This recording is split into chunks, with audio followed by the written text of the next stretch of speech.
All right. Hello, everybody. How are we doing? Welcome back to another episode of the Robbie Basel Show. Today is January 23rd, and today I have a lot of sports to talk about. I know there wasn't a video yesterday. I'm actually going to have an announcement on that. There's two big announcements. The first one is, one, a thank you to you guys. Last video, which went on Friday, is the most viewed video on the channel, which is absolutely crazy because I didn't think that was going to be the most viewed video on the channel. But you guys, got a lot of views, almost 100 views, which we haven't gotten a 100 view video yet, which is, I don't know what to say, but thank you guys so much for watching the last video. I know it wasn't like the greatest thing ever, but you guys went full send views on the last video, which is crazy. What we also got the last video, and now this is why I look absolutely terrified. You might not be able to see it like initially, but what I'm about to say is going to give you, the viewers and the people on Instagram who follow me, so make sure to follow the handles both down in the description because you guys are going to have all the power for this. For Friday's video, you guys are going to pick out a commentary, a commentary topic of your choosing. We're gonna have a whole process for it, and I'll see if I want to wear a suit for this. And that will be the opening for episode number 69, which stays 68. The next episode is number 69 on Friday. It's going to be chaos. It's going to be a minute long, and I could be possibly humiliated, and it could be about. This is the format for this. The commentary topic. The rules are very simple. I can't call out anybody like that I know. So like I can't call out like a friend or anything like that. I can't call out anyone specifically from Iona. I can't call out like any of my friends. What I can do is I can actually like call out like athletes or whatever, just as a joke, and put like a disclaimer. I probably would forget to put the disclaimer to begin with. It could be a topic of any of you guys choosing, preferably sports. And how we're going to do it is right when this video goes up, there will be a poll on like a Instagram story on both Instagrams of my personal one and the Robbie Basel Show Instagram, where there will be like a possibility for you guys to list out some topics and the best ones, or like if one's commented like multiple times, there will be a poll on both Instagrams then on Wednesday night, and the most voted for topic will be the start of Friday's video because you guys hit the 5 likes goal from the last video. So you guys have all the power, and I'm very scared. And this is for you guys on the YouTube. Comment below if I should wear a suit for this because I will go full send for this if you guys really want me to. Comment below and comment below. This is where it's gonna get. Actually, no, we won't do that. And comment below early prediction for what you think the topic's going to be. And the other announcement is, well, one, Into the Stands returns. There's actually two more. Into the Stands returns next week. The date and time is to be determined. Full announcement of that will be the second part of Friday's video if I remember to do it, because I know it's not on. Probably not on Monday, but there will likely 99% sure the day will be changing. So make sure to check out Into the Stands. There will be possibly be a story on that as well.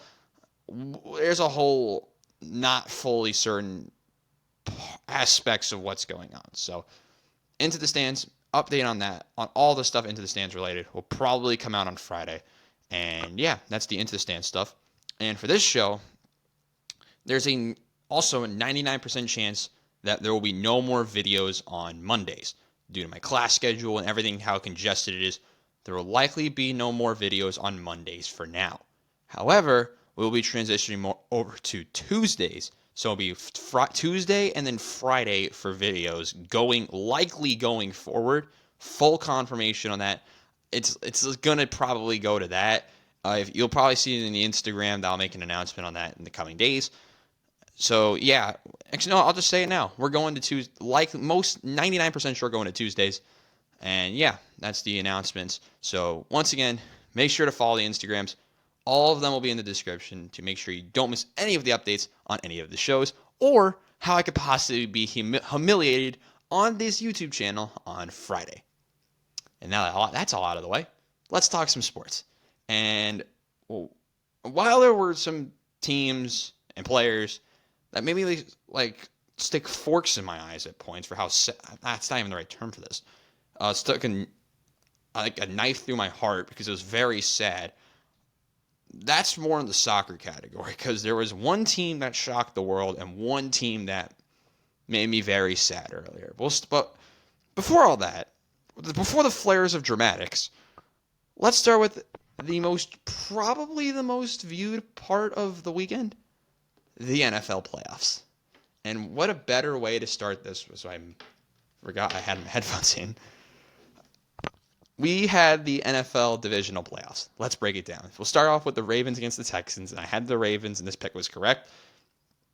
The one thing that I noticed was C.J. Stroud never really got comfortable in the game. And what was the reason for that? Let me break it down real quick. And this is something that was subtle in the beginning that really turned into a trend later on in the game. And that is the blitz by the slot corner. What the Ravens were able to do was blitz the slot corner off either side, which caused, one, was never really picked up on, and two, caused a lot of pressure for Stroud. Didn't get the ball out quick enough, caused a lot of problems for the Texans. The Ravens just ran the ball with Lamar Jackson. He had 4 combined touchdowns. He had 28 of the 34 points. We had all the touchdowns were like based with Lamar either threw or ran for.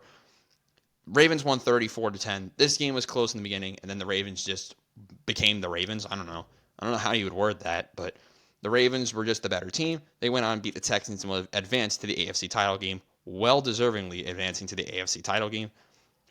Fortunate and unfortunate end for the Texans, but they have a lot to build on. They're going to probably have Coach of the Year in D'Amico Ryans. I think he would win it. For how much he's changed the team in 1 year, I mean, that would make the most sense. And they possibly could have Rookie of the Year in C.J. Stroud. I think he would win it. Offensive Rookie of the Year. Defensive Rookie of the Year, he could also be in consideration with Will Anderson. And maybe I get an awards pick right. No idea. But, yeah, Stroud never really able to settle into the game, and the Ravens went out and took care of business. And then we had the nightcap. We had the 49ers. They took on the Green Bay Packers. And this one, I got to watch with one of my friends, which already made this game better than most. But what I really noticed was the Niners are concerning me a little bit, you know. And why do I say that? Well, they didn't look that great on both sides of the ball. I don't think they really did. And what I mean by that is, well, Brock Purdy went 23 of 39. Not a great completions to attempts. 252 yards, not bad. Only 1 touchdown, though. The concern is going to be in the injury department. Deebo Samuel, if he even plays this week, he got hurt, got taken out, did not return to the game on Saturday. And on top of that, there's a good chance that he doesn't play this week. And on top of that, if he does play, he's not going to be 100%. And what you saw in this game was not enough, I can't even word this right. Brandon Ayuk did not rise to the occasion. 3 catches for 32 yards, which is not like Brandon Ayuk at all. Despite that, they were able to use George Kittle. Jawan Jennings had a good game too. And that was basically enough. Christian McCaffrey also had a field day, 17 for 98, which doesn't seem like a lot for Christian McCaffrey, but he still had 2 touchdowns, and he was the big X factor for the Niners at the end of the day. And the Niners also forced 2 turnovers, which were 2 interceptions from Jordan Love, courtesy of Dre Greenlaw, the linebacker. And he was causing chaos the whole game. 6 tackles, 2 assists, and of course the 2 interceptions. One of them I think was on a deflected pass, and the other one was the last play of the game. Well, pretty much the last play of the game, where Love was on the run, and he threw some sidearm ball over the middle, and it was picked off by Greenlaw. He had a great game, had the 2 interceptions, but for the Packers, they were in this the whole way, and it would suck to see them go. But Jordan Love, 21 of 34 for 194, 2 touchdowns, which were good, 2 interceptions, not very good. Aaron Jones had 18 for 108. So he did his part other than score in the ground game. The ground game looked very solid. The issue was the receiving game. I mean, Romeo Doubs played like Romeo Doubs. 4 catches, 83 yards, though. That's the big difference there. You also had Jaden Reed not go 0 for and in the game, and he went 4 for 35. The problem was they really couldn't get a main target involved enough. And what I mean by that is like a guy getting 7, 8 catches for X amount of yards. I mean, Bo Melton had a touchdown catch, his only catch of the game, 1 catch, 19 yards. You had Tucker Kraft, 3 catches, 9 yards, but he also had the touchdown down the stretch. It's just a game with a lot of what ifs for Green Bay. And the big one is going to be what if the Carlson field goal, of course, is going to be talked about. It's going to be what if Jordan Love didn't throw the first interception? That's the other one. The Niners went out and took care of business, kind of. They won the game. But it's a very iffy start for San Fran. And they're going to be playing a team that had another semi-iffy game that we're going to talk about next. And that is the Detroit Lions. What feels like America's team at this point, and that's the Detroit Lions. The Lions led by Jared Goff, who went 30 for 43 for 287 yards and 2 touchdowns to lead the Lions to a 31-23 win over Baker Mayfield and the Tampa Bay Buccaneers. Now, this game had a very similar script to it, despite it being an 8-point win and not like a 3-point win. What I mean by that is Baker Mayfield, 26 of 41 for 349 yards. You can argue he outplayed Jared Goff. The difference is 2 interceptions. There you go. But Baker Mayfield also threw for 3 touchdowns. The Buccaneers struggled with the ground game. Leading rusher was Rachaad White, only 9 for 55. Couldn't get anything going. What I talked about, I said on Kyle Levinson's podcast called Sports Come First. Make sure to check that out on Spotify on Thursday. And then what I said on my show on Friday was Mike Evans needs to get more involved. He was going to be an X factor in this game. And I was 100% right. Mike Evans got totally more involved. 8 catches, 147 yards, 18.4 yards per reception, and a touchdown. Phenomenal game. Mike Evans did his part. Some could argue is this possible last game as a Tampa Bay Buccaneer. The storylines. But Cade Otton, another good game from him, 5 for 65. The problem is, where the hell was Chris Godwin? And this isn't the first receiver to go missing. Because Chris Godwin only went 4 for 40 against a not great Detroit Lions secondary. That is concerning. But Rachaad White, I talked about him not really able to get anything going on the ground. He did have a touchdown catch, 4 for 36 for that. But Levante David, good game on defense. You got Carlton Davis, 7 tackles. Shout out to him. The Baker Mayfield interceptions, you thought at the end of the game, and I thought this too.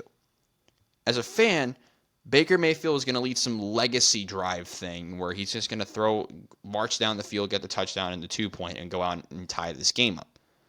Well, he tried that and threw a pick. And that's how the game ended.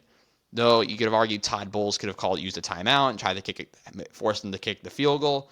But in a dome environment, Badgley, I don't know. It's still a weird debate for me because there's a lot of what ifs, of course, I would have possibly banked Badgley on making it. I don't remember how long the distance was, but with Michael Badgley, I don't know. It's a weird thought process here. A lot of what ifs again for the Buccaneers. For the Lions, big day. I talked about him last week on the last episode, not last week. Technically it was about the higher need for Jahmyr Gibbs to get more involved. And he got more involved. Shout out Jahmyr Gibbs. He had 9 for 74 and a touchdown. He had a great game. David Montgomery only had 10 for 33 on the ground, which wasn't great. But in the passing game, Amon-Ra St. Brown. I love Amon-Ra St. Brown. He's one of my favorite receivers in the game. He had 8 for 77 and a touchdown. Sam Laporta getting more involved, 9 for 65. I mean, you also had Josh Reynolds had 2 catches for 27 yards in the score. Jahmyr Gibbs got involved in the passing game. Jameson Williams had 2 catches as well. So the offense isn't my main concern here for Detroit. It's always going to be the Detroit defense, preferably their secondary. But with the rushing attack, and this is what questioned me a little bit at the end of this game, is only one running back going to show up to the field? Like, I'm serious. Jahmyr Gibbs, last game, if I remember correctly, he did absolutely nothing against the Rams. He scored a touchdown, but 8 for 25, and then shows up with 9 for 74, which, by the way, is his most amount of yards in a game on the ground in 2024. His other games, he had 30 yards against the Vikings, 25 against the Rams, and now had 74 against the Bucs. This is his most yards actually in a game since Christmas Eve against the Minnesota Vikings, where he had 80 on the ground. He's only had, one 100-yard rushing game past November 12th. Well, his last game was October 3rd. He had October 30th, where he had 152 rushing yards. He had one other 100-yard rushing game. This was the problem when they drafted him. You had no idea how many touches of the ball he was going to get. I want him to touch the ball more. Get him more involved in the ground game. Like, he should be getting more touches every game than David Montgomery. I think a lot of Lions fans would agree with that statement. Because I think Jahmyr Gibbs is 1,000 times better. No hard feelings against David Montgomery at all. I love David Montgomery. But Jahmyr Gibbs, a young back, he can do a lot of things right. You feel like he should be getting more touches than David Montgomery, because now in the beginning it made sense. David Montgomery getting more touches made sense. Jahmyr Gibbs trying to get his feet wet in the NFL. Now he's done that pretty much, and I just don't know about their running game. Either both of them need to be on, or they just need to give the ball to one person more. Not this 9 and 10 half and half stuff. Like a 16 and 7 touches per game. Something like that. The defense held their own. Brian Branch, 8 tackles. Shout out to him. He had a sack too, which fair play. I'm not even going to say that name. One of their other players had a sack and a half. Aiden Hutchinson had 4 sacks. Derek Barnes had a pick, and C.J. Gardner-Johnson had an interception as well. The Detroit Lions advanced to the NFC title game for the first time since the 90s. I think since the 90s. I'm not 100% sure. And the conclusion of the total chaos was not really how I thought it would go, but exactly how I thought it would go at the same time. Because I said this game was going to be an overtime thriller. Both teams would touch the ball, and Josh Allen gets his revenge. That didn't happen. It could have happened. To be fair, it could have happened. But it didn't. And unfortunate for the Bills, who are now 0-3 in the playoffs against Patrick Mahomes. The Chiefs, led by the aforementioned Mahomes, 17 for 23. Yikes. 215 yards and 2 touchdowns. Nice day on the ground for Isaiah Pacheco, who had 15 for 97. He got a lot of key touches down the stretch and was able to make a lot of good plays. I like the game from Isaiah Pacheco. They need that again if they want to be Baltimore. Travis Kelce, leading receiver. The Taylor Swift narratives are amazing, by the way. 5 for 75 and 2 touchdowns. I'm not even going to talk about that touchdown celebration with the heart. I'm not talking about it. I was going to, not doing it. My one problem with this receiving game was Rashee Rice not getting involved enough. And I think that's going to be possibly a little bit of a problem. Because my question to that is why? He's your second best receiver, yet in terms of yards, the second best player was MVS. Do they just not want to? I mean, he's 4 catches, yeah, which is the second leading catches on the team in this game. But wouldn't you want him to get more involved than 4 catches as their leading wide receiver? Wouldn't that make more sense? I don't know. McCole Hardman had that fumbled, and it was pretty funny, to be fair. Defense was led by Justin Reed, who had a great game. I liked the game from Justin Reed. L'Jarius Sneed actually allowed a touchdown for the first time all season. And Trent McDuffie had some good plays in the secondary. All in all, great game from the Kansas City Chiefs. They advanced once again to the AFC title game. For Buffalo, questions need to be asked. And I'm not talking about Josh Allen. I'm not talking about him. James Cook had an okay game, 18 for 61. Not the worst game ever. I'm not going to go after James Cook. I like James Cook. He did a job. Ty Johnson also did a job. The questions I have two of them. Where the heck is Stefon Diggs? Like, is the dude in Cancun with the Eagles, and is he with his brother down within the Dallas Cowboys? Like, 3 for 21 in a big-time playoff game? Listen, I love Stefon Diggs. He's one of the best receivers in the game. But at the end of the day, top players don't perform like this in a playoff game, typically. Now, was he going up against L'Jarius Sneed? I think he was actually getting guarded by L'Jarius Sneed, who's one of the better corners in the game. But 3 catches, you had the same amount of receiving yards as James Cook? Come on, man. You had less receiving yards than Latavius Murray. No hate to Latavius Murray, by the way. I also like Latavius Murray. There's a lot of players I like on this Buffalo Bills team, despite me being a Jets fan and not liking the Bills twice a year. But at the end of the day, Dalton Kincaid, 5 for 45 was their leading receiver. Khalil Shakir actually had a touchdown. Shout out Khalil Shakir, another player I like on the Buffalo Bills. He had a nice catch going up against the aforementioned L'Jarius Sneed. The issue was that Buffalo decided to go for that fake punt, which I thought was the dumbest thing possible. Now, I don't hate the play call that much.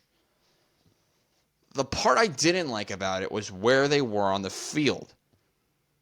If the fake punt didn't work and Casey actually scored that touchdown, the game was over with I don't even remember how much time there was left. With a lot of time left, this game was over. It almost cost themselves a chance to actually go out and win the game.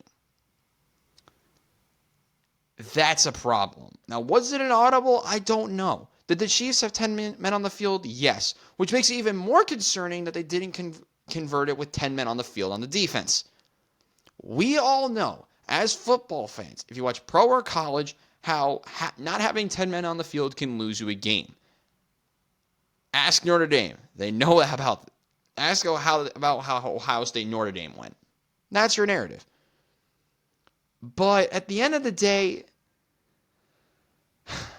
that's painful to see as an NFL fan, to see the Bills go out and lose like that again. And Josh Allen, great quarterback. I love Josh Allen. What I like about Josh Allen more is that he's a very likable person. That's what I like about quarterbacks the most. Very talented. By the way, he made some good throw attempts. There was that deep ball. I think that was to Stefon Diggs, the aforementioned Stefon Diggs. And that should have been a deep catch, and it was dropped. He had another good look over the middle, Gabe Davis-esque type of throw. I think it was dropped. I don't remember exactly. It was the route over the middle towards the back of the end zone. And he was trying to go out there and make some plays. The problem was the Chiefs adjusted, put more of a QB spy on Allen.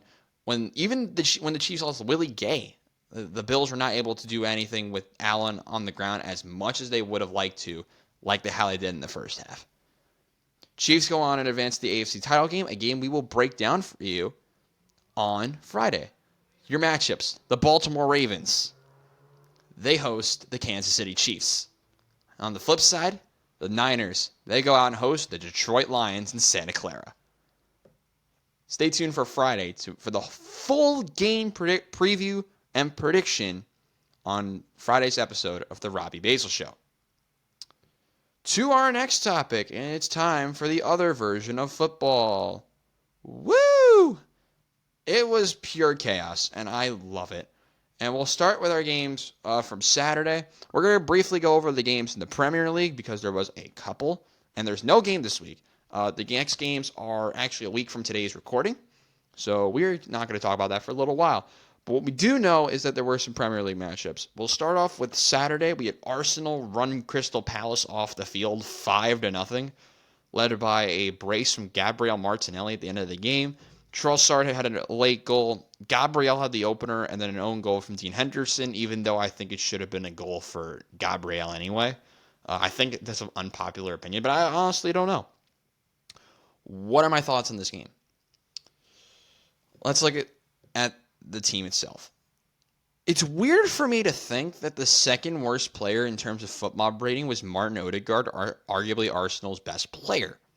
Martin Odegaard, very talented Norwegian midfielder. I love him.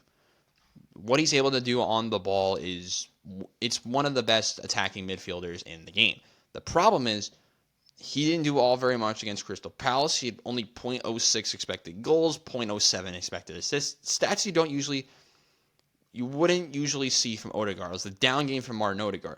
The positive from this was, one, despite Arsenal's a top 5 player on the team having a very down game, which I'm not going to go after him for, a lot of players are able to step up in this situation, which is great.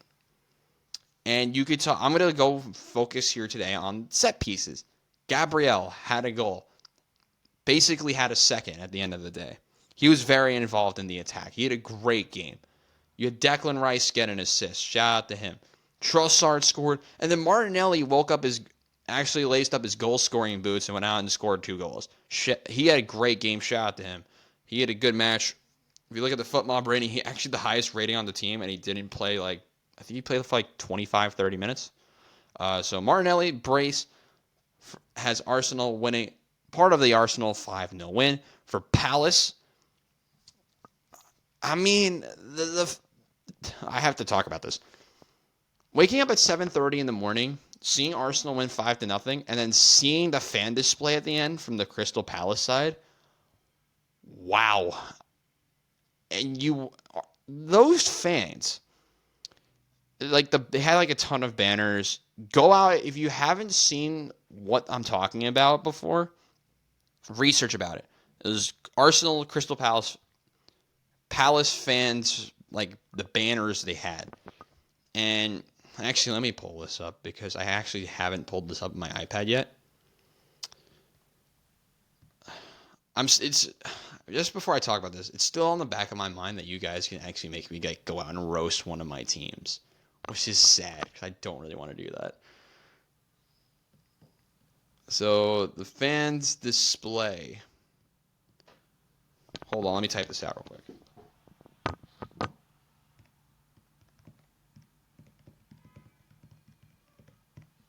Okay, let's see what we have. So, Palace fans stage organized protest post-Arsenal match. In their unfurling, as they had multiple away banners, including saying, this is what it says, wasted potential, on and off the pitch, weak decisions, tilting us backwards. Now, for Palace, I 100% agree with the fans here. Wasted potential. You have 2 of the better wingers, I think, in the Premier League in Eze and Michael Olise. Edouard, good attacking player. They're just not able to get enough out of other players on their team in order to get the most out of Olise, Eze, and Edouard, which sucks. I love all 3 of them. On and off the pitch, Palace need to spend more money. I don't know how they're going to be able to do that. Roy Hodgson, I don't think is the right manager for them at all. They just get old managers and play Brexit football. I don't think that's the right idea for a team like Crystal Palace. They need to be able to find a different manager and be able to adapt to the new game. I think Graham Potter could possibly not be an option like that, but I honestly don't know. Tilting us backwards, they are going backwards, and they're actually heading down towards the relegation battle, which we're going to go into because a certain relegation team went out and got a point this week. So the Palace display was ridiculous. What also was ridiculous was Brentford, who went out and won a match. Shout out to Brentford. They went out and won a match, came back from 1-0 down. Ivan Toney scored arguably a goal that should have been disallowed because of the free kick. He moved the ball. As a referee, I mean, one of the analysts I know made a good point on Monday. And it was, I'm trying to remember the wording of it. I think it was on the Golasso show on CBS Sports Golasso Network. And actually, that was the wrong show. Morning Footy is what it was on. And they said, how did the assistant referee not pick that up? My question is how VAR didn't pick that up. because they had like the aerial view of everything. I don't know how they didn't pick it up, despite that. Ivan Toney, good game from him. He had that free kick goal. Ben Mee, Malpe scored the goals for Brentford. They went out and won the match. A very balanced game. It had like forever amounts of extra time, of stoppage time at the end.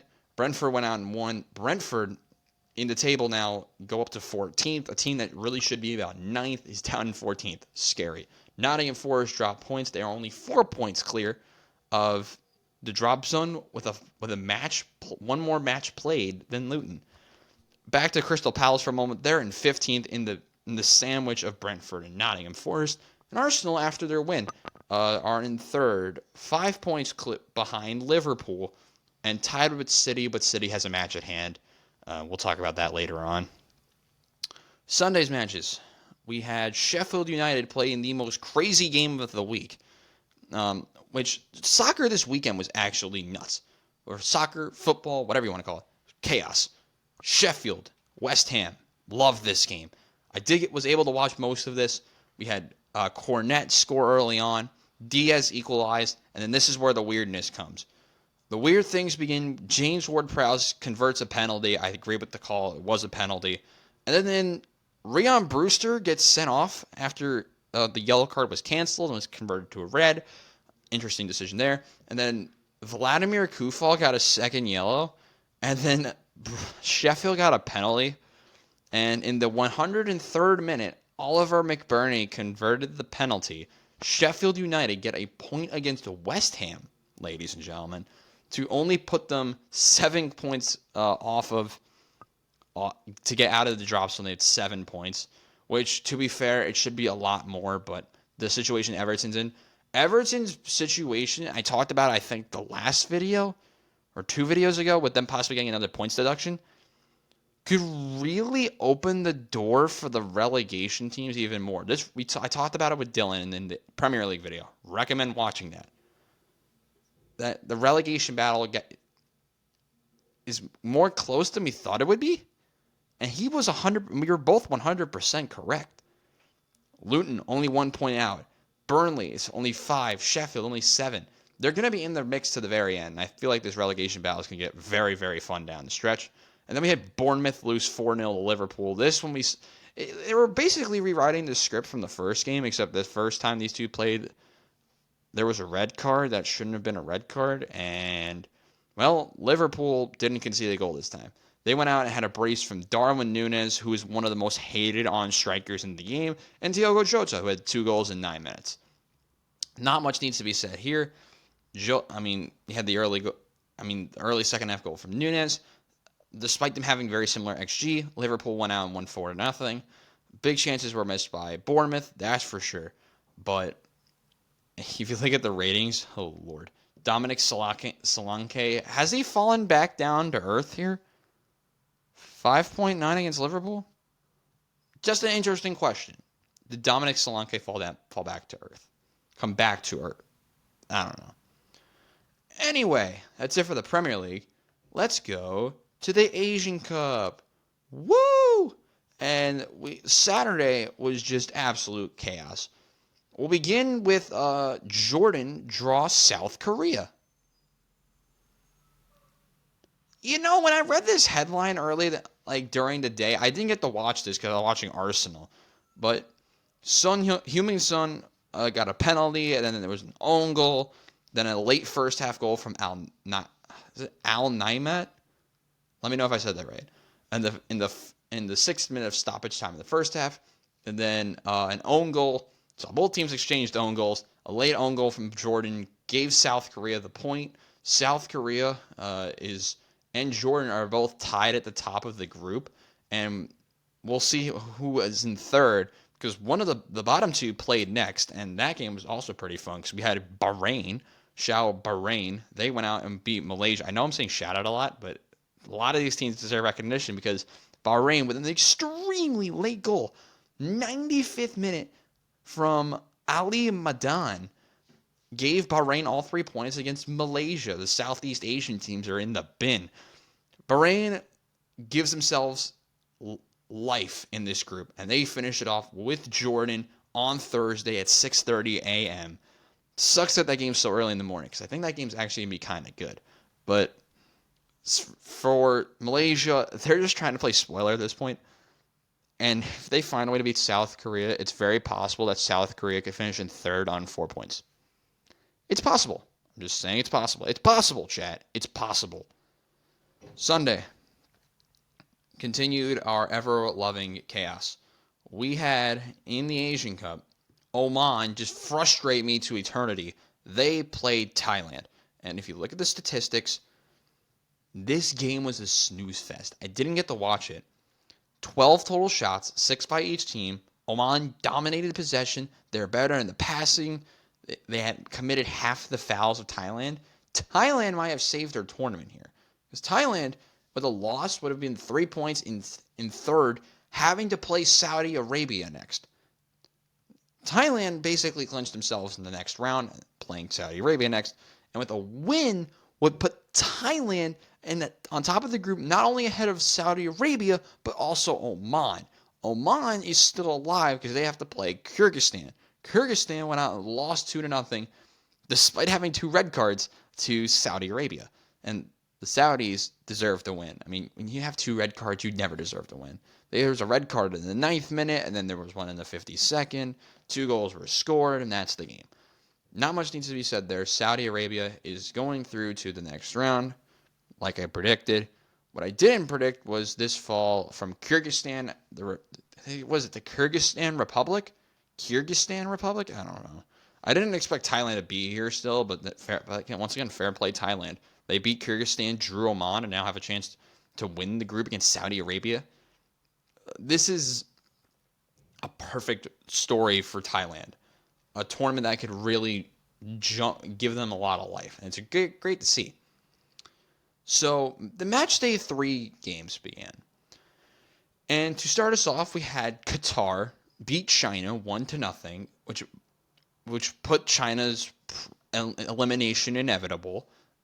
Because for context, China did not score a goal in the whole group stage and got 2 points. They played 2 0-0s and then lost 1-0.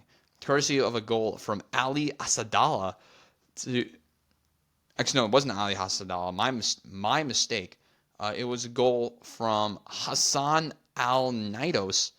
I was reading the person who had the best match rating. My mistake. To give Qatar all 3 points, Qatar wins the group on 9 points as expected. The hosts are going through the knockouts and what could possibly be the easiest group ever.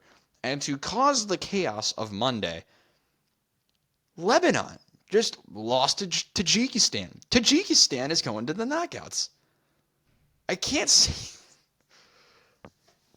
Bro, a team that's in their first, I think their first ever Asian Cup just made the knockouts, not only ahead of China, but Lebanon. Lebanon, a team that I know they were in bad form. This is on another level. And to make things even more funny, was Tajikistan had 2 late goals to win this game. A goal from Umar Bayev in the 80th minute, and then Kamarkulov? I don't know. In the 92nd minute, gave Tajikistan all 3 points. Tajikistan finishes in second and advances to the Asian Cup knockouts. Lebanon and China, 2 teams I had going through to the next round, are bounced in the group stage. Unbelievable scenes. And Tajikistan did it by scoring only 2 goals. Which, to be fair, though, we've seen in AFCON, this type of thing work before, score 1 goal and then win the group. But Tajikistan, I mean, they got it done. To give them a lot of credit. They went out and they drew China. They lost to Qatar, but they beat Lebanon 2-1. They now will play in a knockouts game on Sunday, which we're going to preview all the knockouts on Friday anyway. But Tajikistan through to the next round with Qatar. And then we have today's games, which, to be fair, though, there are games still going on. So I will give my prediction for how those games are going to end. And 2 of them, both games, are upsets. Wow. Hold on. I recorded this video at the wrong time. We'll talk about that later. We're not ready yet. Also, shout out to Chelsea, who just saved their lives. They're beating Middlesbrough in the Carabao Cup 4-0. But back to the tournament at hand.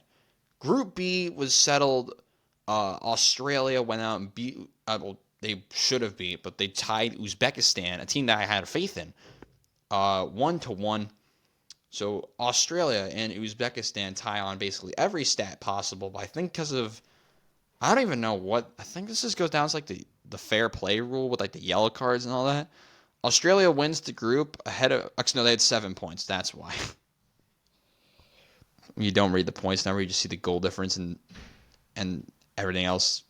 The goals scored, goals against, and goal difference the same, and you assume that they just went down the yellow cards. Anyway, Australia got an early penalty for Boyle, and then Turgimbayev, sure, leveled it 1-1. Australia's through, wins the group.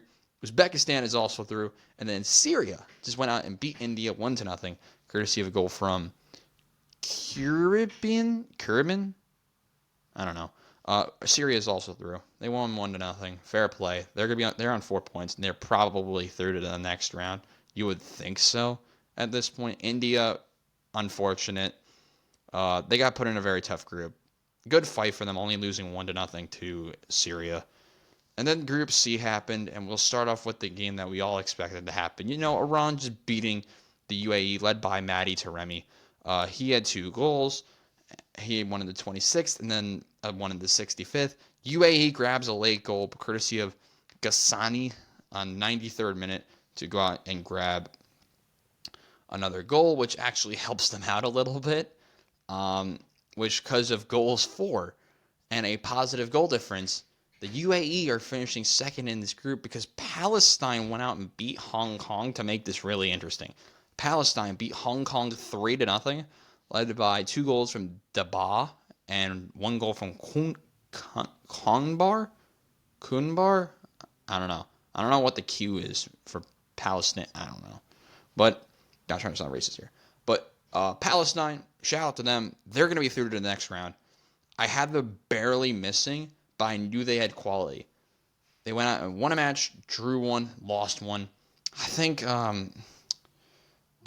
they drew the UAE, they lost to Iran and beat Hong Kong, same as the UAE did. But the UAE, because of goals, 1 goal less conceded, they're going through ahead of Palestine. So this group finishes off with Iran, the UAE, Palestine, Hong Kong. Likely going to see a third place team used in both Group B and Group C. Tomorrow, we'll preview these games now.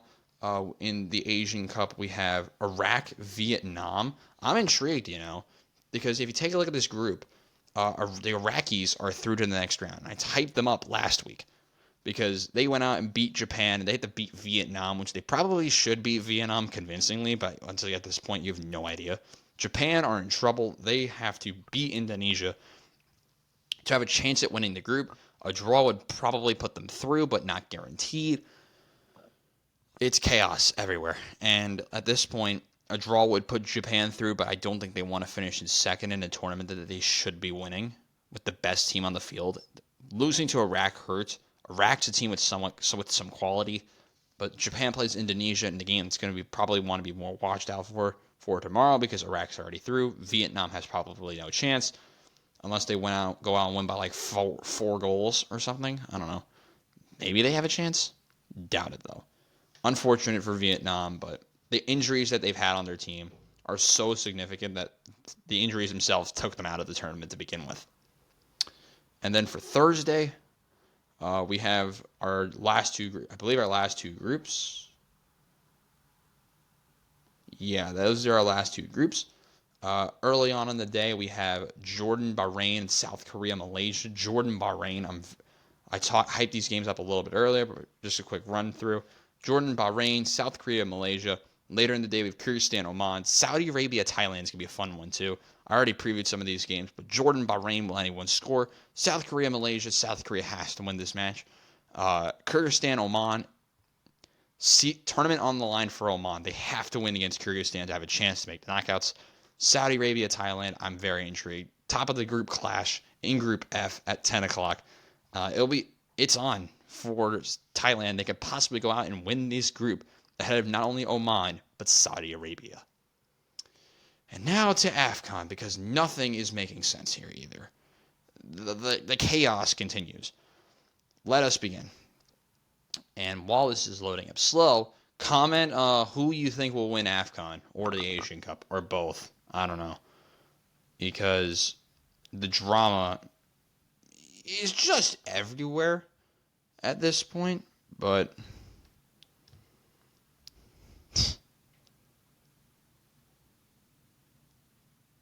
hey, I don't know who this is, but shout out, this is the person who just liked my Instagram story. Cool. But yeah, back to reality. Oh, we just have some breaking news. The Raiders are hiring the former Chargers GM Tom Telesco as their new GM. Shout out to Tom Telesco. He's now the GM of the Raiders. Let me just post something real quick. But back to the games itself. And we will go back to our glorious AFCON tournament. And we'll kick it off with Algeria drawing Burkina Faso, courtesy of an extremely late goal from Baghdad Bounidja. These names are amazing. Baghdad Bounidja, I think that's how I'm going to pronounce it, scores an extremely late goal for Algeria, 95th minute, to earn them a point. And both teams are both playing right now, and they're both losing, so it's possible that both teams are eliminated already. And then we had Angola to shock everyone somewhat, and they beat Mauritania. Angola, at the time, tied for the group lead with Burkina Faso, needing to go out there and possibly win to have a chance at winning the group, and that they're doing. But we'll talk about their game later. And then we have Mali play Tunisia in another draw between the two. Sinioko scored. Rafia scored an equalizer. This game did not have any controversy at all. According to this, we had no controversy. Mali was the better team. They had double the XG of Tunisia. But at the end of the day, Mali goes out and earns a very valuable point. They are now on 4 points. And then the chaos just continued on Sunday, with us having a glorious matchup as South Africa ran Namibia off the field. South Africa with a penalty, Persio Tau, and Zwane had 2 goals. Temba Swane, I know who that is. Is that sad? Let me know in the comments. Temba Swane, I know who that is. He had 2 goals, and then we had a 4th goal from Tapela Maseko. Oh my god, how do I know all these players? Oh, my knowledge is scary. Tapela Maseko had a 4th to put South Africa winning 4-0, and they are now in 2nd place on goal difference ahead of Namibia. To finish the group off, South Africa, I believe, South Africa plays Tunisia. Tunisia needs to win this game in order to have a chance to make the knockouts. And Namibia plays Mali. Mali should win that match pretty convincingly, but at this point, I have no idea. I have no idea what's going to happen. Then Group F, we had Morocco draw the DR Congo. I thought it was a balanced game going in. These two played, in the last World Cup qualifying. So there's a possibility that this game could be balanced. And guess what? The DR Congo, more XG for the DR Congo. Are they a sleeper? Probably not. But a 1-1 draw. The DR Congo, despite having 1 less shot, had 0.79 more XG. So you could tell me what you think about that. But the DR Congo, they got a very valuable point. The DR Congo now on 2 points because of their draw with Zambia and their draw with Morocco. They play Tanzania next, a match we've seen before in the last World Cup qualifying cycle. But Tanzania got extremely unlucky. Well, sort of extremely unlucky. I think unlucky is a way to put it. Zambia drew Tanzania despite going a man down, which is sad, funny, and everything else altogether. Zambia had 11 shots. Tanzania had 6. And Zambia had more XG, 1.03 to 0.32. The issue was Tanzania scored in the 11th minute, and despite going a man down, I'm not kidding, they went a man down in the 44th minute. The 10 men of Zambia went out and got a goal from Dhaka to tie it up and earn a point against Tanzania. The group now stands as Zambia have a chance to win the group somehow as they play Morocco, right? Or did I just get these matchups horribly backwards? Because I don't think, Zambia plays Morocco in a match they're probably going to lose, and that would probably that should knock out Zambia, which is going to be really unfortunate. Tanzania plays the DR Congo. If the DR Congo lose to Tanzania, then they don't deserve to be here. In the knockouts, Tanzania actually has a chance to win the group. If Morocco lose and Tanzania wins by more than 3 goals, Tanzania can actually win this group. But Tanzania doesn't score enough goals to do that, so I doubt Tanzania would win the group even if they won the match. In saying that, if Tanzania win, that's going to be insane. The scenes would be immaculate. But I don't think that happens. I think the DR Congo is going to draw Tanzania and Morocco is going to beat Zambia. At this point, that's what I would expect. But at this point, with how the tournament's going, I have honestly no clue what's going on anymore. And that's what you like out of a tournament like this.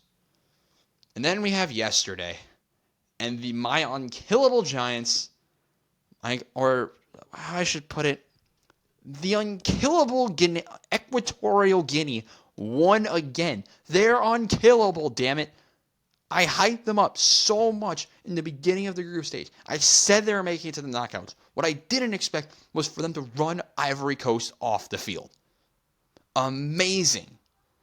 4-0 win in the Ivory Coast in a group 1 for Equatorial Guinea. Some of y'all were saying, I'm like, Equatorial Guinea? Who the hell is that? I think y'all need to do some research on this Equatorial Guinea team. Because Equatorial Guinea, I have to do this on my phone now because the Wi-Fi is slow. Equatorial Guinea has never been eliminated in the group stage, and that continues. What's also possible is that Ivory Coast could possibly be eliminated already. That's insane. The host, just for context, Nigeria beat Guinea-Bissau, but we all thought that was going to happen. So the group ends with Equatorial Guinea, Nigeria, Ivory Coast, and Guinea-Bissau. Guinea-Bissau didn't earn a point. So Guinea-Bissau, what they didn't prove is that this time Guinea-Bissau did score a goal. Shout out to the Guinea-Bissau. What we also know is that, oh my God. Guinea-Bissau lost 1-0. Very unfortunate for Guinea-Bissau. So, Equatorial Guinea wins the group. Nigeria also through. Ivory Coast in serious trouble because there's a possibility that they are eliminated by the end of this week. Out in the group stage in their home AFCON tournament. Amazing. And then the other matches happened. Mozambique, no one had faith in them at all. Mozambique, no one knows who that is. They drew Ghana. It's the second tournament in a row that Ghana gets embarrassed and are out in the group stage.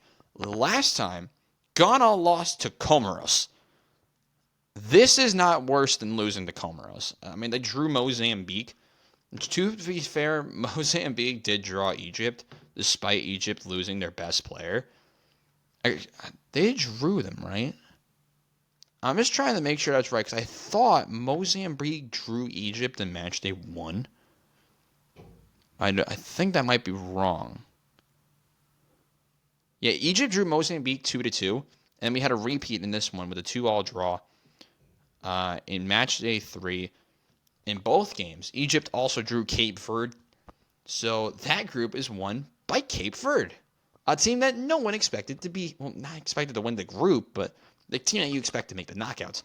Cape Verde wins the group on 7 points. Egypt doesn't grab a win, which for some reason makes me think that they can win the tournament because that it's exactly the narrative of like how a team could possibly win the tournament, not win a game yet, could still win it all. Apologies for that. There's a fire truck going by my dorm building, but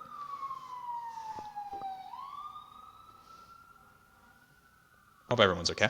Anyway, so Group A is done. Group B is done. Group C also done. And how did it go out? Well, if Ghana's eliminated.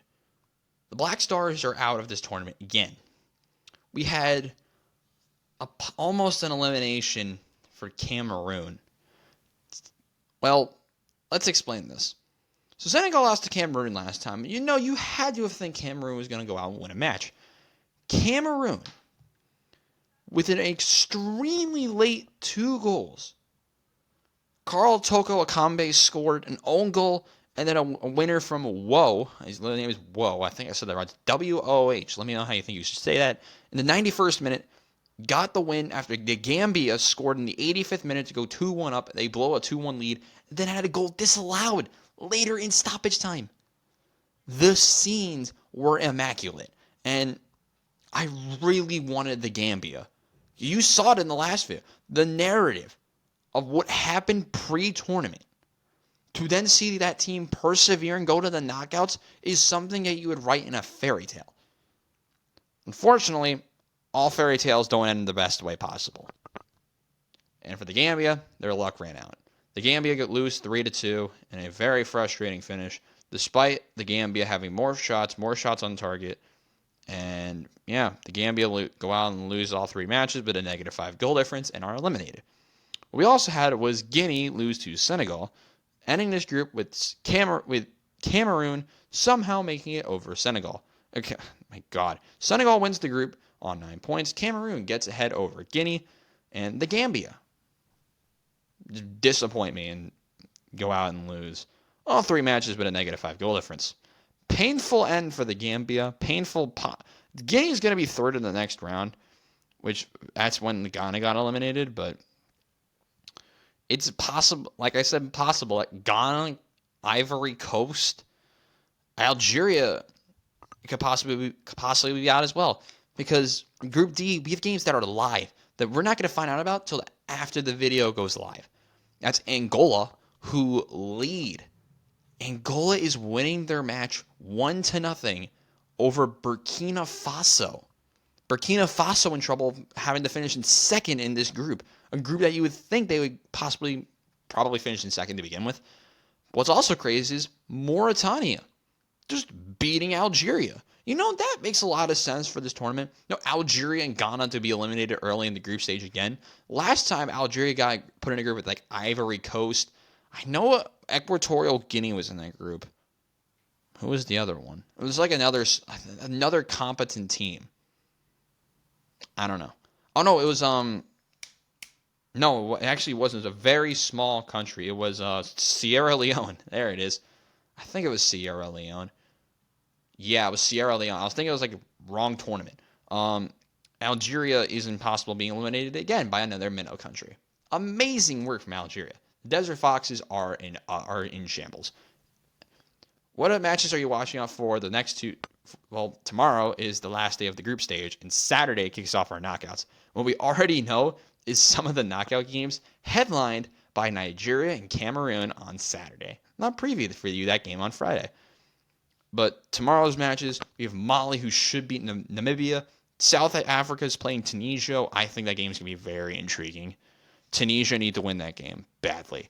Zambia, Morocco, will anyone score? Tanzania, DR Congo, another game that could possibly be a 0-0, but I'm backing the DR Congo over Tanzania, and Morocco to beat Zambia. These 2 tournaments are absolute chaos, and I've actually taken a long time out of this video. And now for our final topic of the day. Hopefully my iPad works for this because I had all my notes on here. The Australian Open. One of my picks got bounced last night, which is really sad, but it do be like that sometimes, chat. It's not loading. So, oh no, it is. So, let's talk about the games from Saturday. We had matches from Saturday. We had matches from today. You know, chaos everywhere.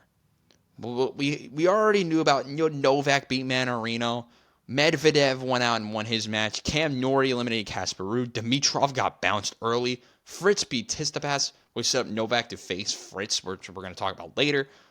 Sunday in men's singles, we had Rublev play a stormer against de Minaur, who de Minaur went up 2-1, and then Rublev battled back, winning 6-3, 6-love in the last 2 sets to advance to the quarterfinals. Hubert Hurkacz went out and won in straight sets over Kazakh. Medvedev beat Borges, and Jannik Sinner beat Kachanov, which set up a matchup with Rublev and Jannik Sinner. And how did that go? Talk about it next. Alcaraz went out in the 4th round, beat Kecmanovic, I don't know, and Zverev beat Cameron Norrie, which set up our matches for today. two of them already happened. We had Yannick Sinner all over Andrei Rublev. So Rublev's gone. Really difficult to see him go, but I had two people make the quarterfinals. That's better than anything we've had so far, which is sad, but I don't watch enough tennis. Maybe I need to watch more tennis this season. And then we had Novak Djokovic go out and beat Fritz in 4 sets. Novak advances to the semifinals, where he'll be going up dancing against Yannick Sinner. I can't wait for that contest on Thursday. It's going to be a battle back and forth. I'm picking Novak to beat Yannick, but I want Yannick to win the match. He deserves to be in a tournament final. And I think he would probably go up against either Alcaraz or I think Hubert Hurkacz. My pick beats Medvedev tonight, even though I think Medvedev will probably win because it's Medvedev. He makes like every semifinal and then loses somehow. But yeah, the narrative, usually like in these tournaments, like a big seed is gone. We didn't see that here. And it's very interesting. We saw it on the women's side. The women's side is chaos. But Hurkacz Medvedev, 9:30 tonight. I'm going to watch this match. Can't wait to see how this one goes down. Wednesday, of course, I mentioned Alcaraz plays Zverev at 4:30 a.m. tomorrow. And then the semifinals are on Thursday night with the final on Sunday. And I'll preview the final on Friday. In the women's singles side, nothing I predicted made it far whatsoever. Sabalenka made it through. Svitolina, Azarenka, Swiatek out. Bye-bye Rybakina. Bye-bye Swiatek. Iga Swiatek, the player from Poland, number 1 seed, wins the first set and drops the last 2 to Noskova in the 3rd round. Unbelievable scenes. We also had, that's all the matches from there. We also had, was this the 16-year-old? I'm just trying to make sure I got this right. No, it's not the 16-year-old. I'm just trying to figure out where this player is.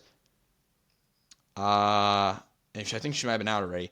But Maria Andreeva won the opening set against Krejcikova. I know I said that wrong.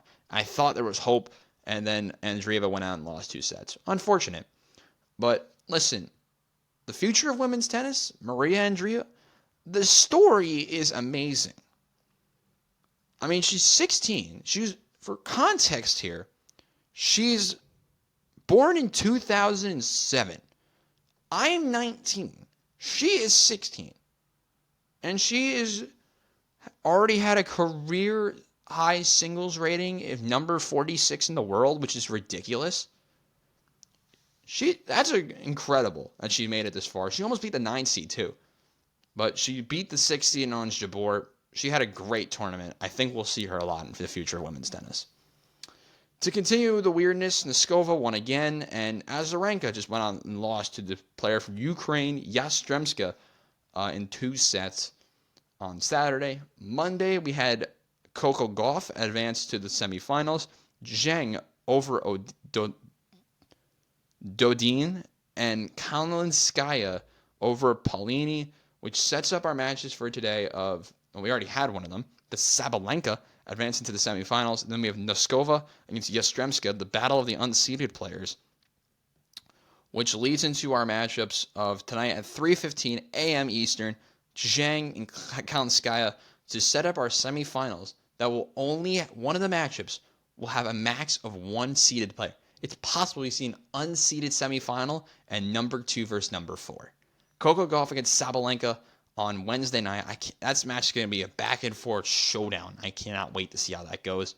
It's too close to call. That one's going 3 sets. I would want to back Gauff, but I think Sabalenka's experience may overpower it. But Gauff on a hard court, I think Coco Gauff might have this one in the bag. In the unseeded matchup, whoever wins Gauff and Sabalenka is winning the tournament. It's so close to pick. It's going to be so much fun. Saturday is the final at the Rod Laver Arena. It's going to be a back-and-forth showdown for the ages tomorrow night with Sabalenka facing Coco Gauff. Who knows how that one's going to go? Can't wait to see how it ends. Unfortunately, that'll be the end of today's episode of the Robbie Basel Show. Thank you guys so much for watching. If you like what you see, make sure to hit the like button down below and subscribe. Of course, 5 likes for each video. I'll be able to do some commentaries for you guys. Make sure to follow the Instagrams to find the instructions to figure out what topic I'll be having to talk about to open Friday's episode. For now, I'm Robbie Basel saying so long. I'll see you guys Friday. Goodbye, everyone.